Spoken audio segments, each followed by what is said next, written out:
Halo Ananda semuanya, apa kabar? Mudah-mudahan hari ini dalam perjumpaan PPKN hari ini kalian semua senantiasa dalam keadaan sehat. Ketemu lagi kita dengan pembelajaran kita, yaitu pembelajaran PPKN masih bersama Ibu Destri dari SMP Negeri 28 Batam. Nah anak-anak Ibu, pertemuan hari ini tak terasa ya merupakan pertemuan yang keempat. Nah pertemuan yang keempat ini Ananda, kita masih membahas materi bab yang pertama, yaitu dinamika perwujudan Pancasila sebagai dasar negara dan pandangan hidup bangsa. Nah, yang menjadi submateri kita pada pertemuan keempat ini adalah kita akan melihat perwujudan nilai-nilai Pancasila dalam berbagai kehidupan. Nah, Ananda Ibu, yang pertama kita bahas itu adalah tentang perwujudan nilai Pancasila dalam bidang politik. Ananda bisa melihat contoh gambar ini merupakan salah satu bentuk perwujudan nilai-nilai Pancasila dalam bidang politik, yaitu pemilihan ketua OSIS. Perwujudan nilai Pancasila dalam bidang politik Ananda semuanya itu diwujudkan dalam bentuk demokrasi. Demokrasi di negara kita itu dikenal dengan sebutan demokrasi Pancasila, yaitu demokrasi yang tumbuh dari tradisi nilai-nilai budaya bangsa Indonesia sendiri. Demokrasi yang mengutamakan musyawarah mufakat dan kekeluargaan. Nah, Ananda semua, salah satu contoh bentuk demokrasi ini dapat kita lihat dalam sistem pemilihan umum di negara kita, atau yang dikenal dengan sebutan sistem pemilu. Seperti yang kita ketahui sama-sama, pemilu di negara Indonesia dilaksanakan untuk pemilihan presiden dan wakil presiden atau anggota Dewan Perwakilan Rakyat yang berada di pusat, atau DPRD atau Dewan Perwakilan Rakyat Daerah tingkat 1 yang ada di provinsi, dan DPRD tingkat 2 yang ada di kabupaten dan kota. Juga pemilihan umum untuk memilih Dewan Perwakilan Daerah. Nah, pemilihan umum itu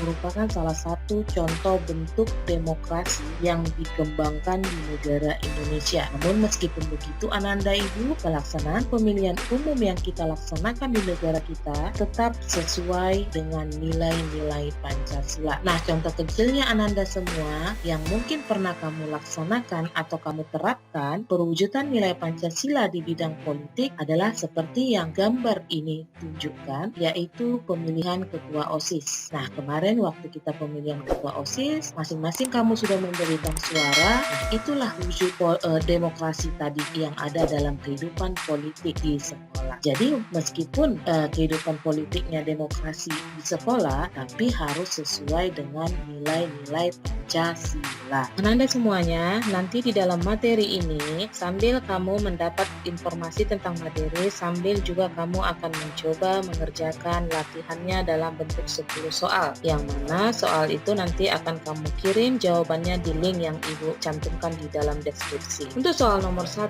di sini dikatakan pelaksanaan pemilihan ketua OSIS di SMP Negeri 28 Batam merupakan salah satu contoh penerapan nilai-nilai Pancasila, yakni sila pertama, kedua, ketiga, keempat. Soal kedua Ananda semuanya adalah salah satu bentuk perwujudan nilai Pancasila di bidang politik adalah pemilihan anggota Dewan Perwakilan Rakyat Daerah tingkat 1 atau DPRD tingkat 1 yang menjadi wakil rakyat di tingkat A. Pusat, B.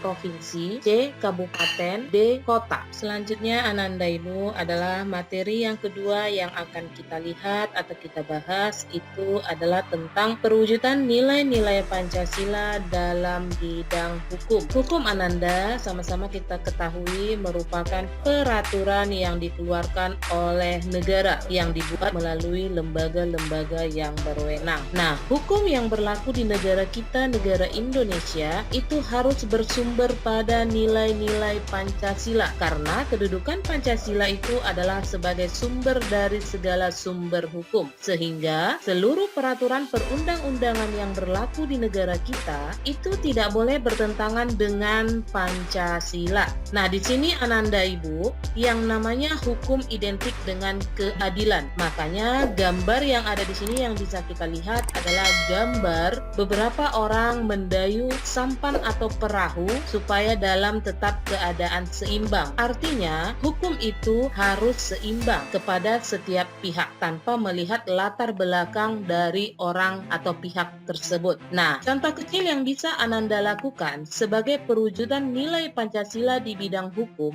adalah memperlakukan orang lain, mungkin teman kamu, mungkin saudara kamu, dengan adil. Jadi memperlakukan orang lain dengan adil itu termasuk perwujudan nilai Pancasila di bidang hukum. Atau contoh lainnya Ananda, kamu patuh terhadap peraturan yang berlaku. Soal ketiga Ananda Ibu, perwujudan nilai Pancasila di bidang hukum dapat kita lakukan dengan cara memperlakukan orang lain secara adil sesuai sila ke-titik-titik Pancasila. A kedua, B ketiga, C keempat, D kelima. Yang ketiga Ananda Ibu, kita akan melihat itu tentang perwujudan nilai-nilai Pancasila dalam bidang ekonomi. Sistem perekonomian di Indonesia itu dikembangkan dengan sistem perekonomian yang disesuai oleh nilai-nilai Pancasila. Hal ini ditegaskan di dalam landasan operasional sistem ekonomi di Indonesia, yaitu Undang-Undang Dasar Negara Republik Indonesia tahun 1945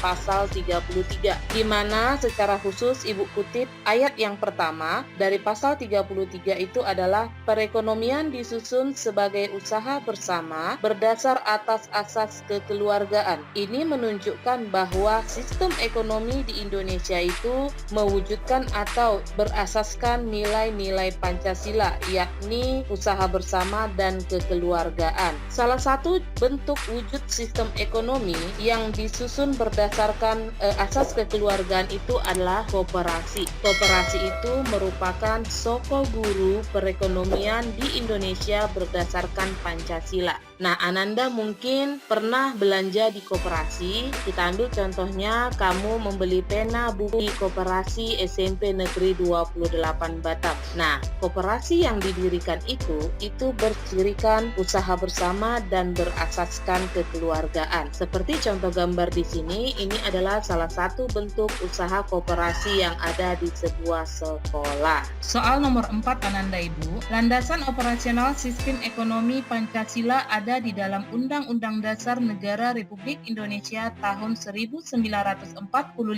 yaitu pasal 30, 31, 33, 34. Soal nomor 5 yaitu wujud sistem ekonomi yang sesuai dengan Pancasila, yaitu A. minimarket, B. pasar, C. koperasi, dan D. bank. Soal ke-6 Ananda, sesuai dengan Undang-Undang Dasar Negara Republik Indonesia tahun 1945 dikatakan bahwa perekonomian disusun sebagai usaha bersama berdasar atas asas kekeluargaan, keadilan, kerakyatan, kemakmuran. Yang keempat Ananda Ibu adalah materi tentang perwujudan nilai Pancasila dalam bidang sosial budaya. Dalam bidang sosial budaya ini Ananda dapat kita lihat dari tujuan pembangunan nasional. Tujuan pembangunan nasional negara Indonesia itu adalah mewujudkan masyarakat adil dan makmur berdasarkan Pancasila. Masyarakat Indonesia itu selalu mengalami yang namanya perubahan baik di bidang sosial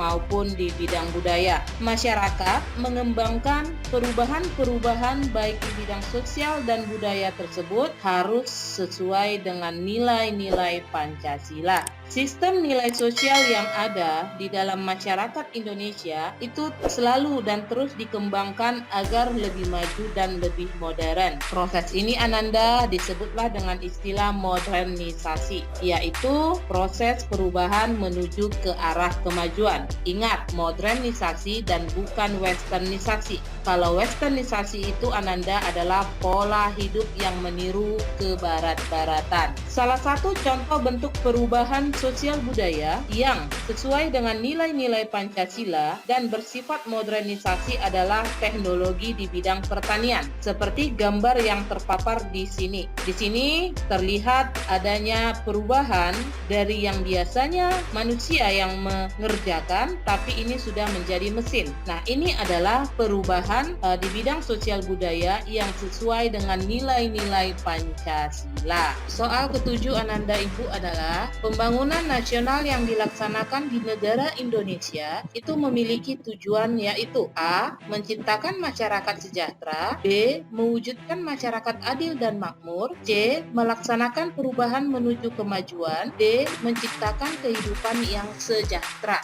Oke Ananda Ibu semuanya, soal yang ke-8 itu adalah perubahan menuju ke arah kemajuan dikenal dengan istilah westernisasi, modernisasi, globalisasi, atau internasionalisme. Materi kita yang terakhir Ananda semuanya itu adalah tentang perwujudan nilai Pancasila dalam bidang pertahanan dan keamanan. Bidang pertahanan dan keamanan ini itu diatur di dalam Undang-Undang Dasar Negara Republik Indonesia tahun 1945 pada pasal 27 ayat 3 yang mengatakan bahwa pembelaan negara itu merupakan hak dan kewajiban setiap warga negara, hak dan kewajiban kita. Juga diatur di dalam pasal 30 ayat 1 yang mengatakan setiap warga negara berhak dan wajib ikut serta dalam usaha pertahanan dan keamanan negara.